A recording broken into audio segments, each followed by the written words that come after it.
Welcome everyone, I'm Spiro with breaking news. The G20 just officially announced they are launching a plan for a global framework for digital currencies and digital IDs. Watch. Laying the building blocks for a globally coordinated and comprehensive policy and regulatory framework for crypto assets. The global push for clearer policies on crypto assets has gained momentum under the Indian presidency, and a global consensus is emerging on the same.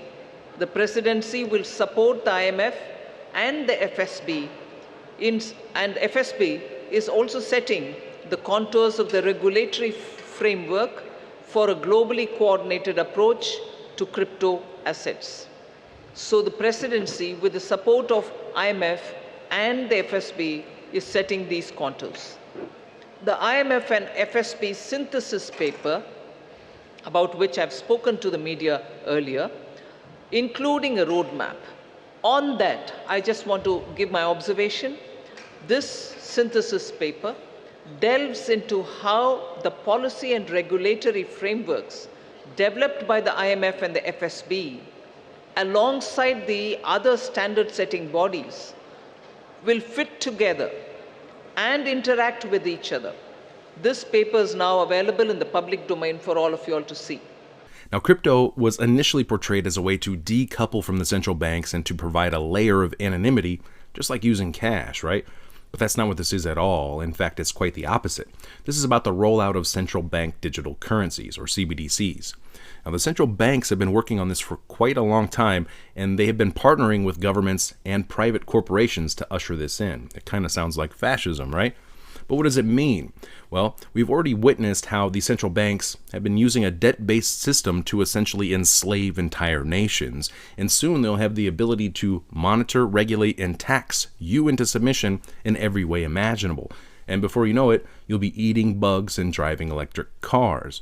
Or at least that's their plan if they get their way. Another example, didn't get your latest booster shot? Sorry, your account's been restricted until you comply. And at this point, we can start to see how the climate lockdowns don't seem too far-fetched after all, because we're witnessing the foundation of the social credit system being rolled out right now before our eyes. And if this sounds extreme, it's because it is. Just like the lockdowns and mandates that we just went through were extreme. And this agenda will maximize compliance on the next go-around. Now, what the social engineers are rolling out is called a digital panopticon, or a digital prison. This is where the digital IDs come into play.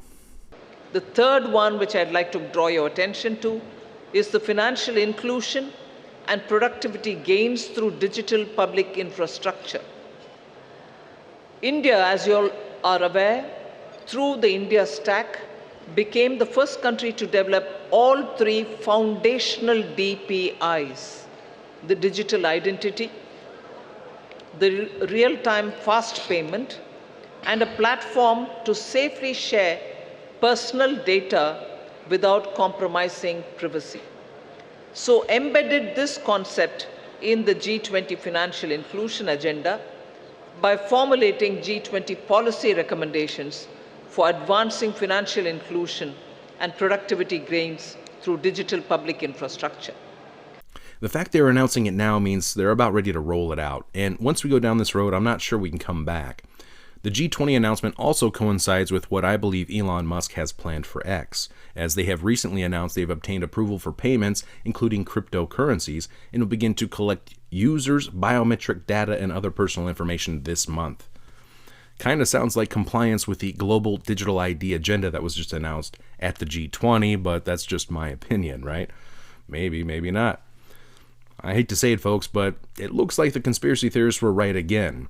We warned that the measures used during COVID-19 '84 would be used to erect a new and improved, all-encompassing digital surveillance and police state, the likes of which humanity has never seen. And here it is. It's disguised as a solution, as progress, as inclusion, so no one's left behind.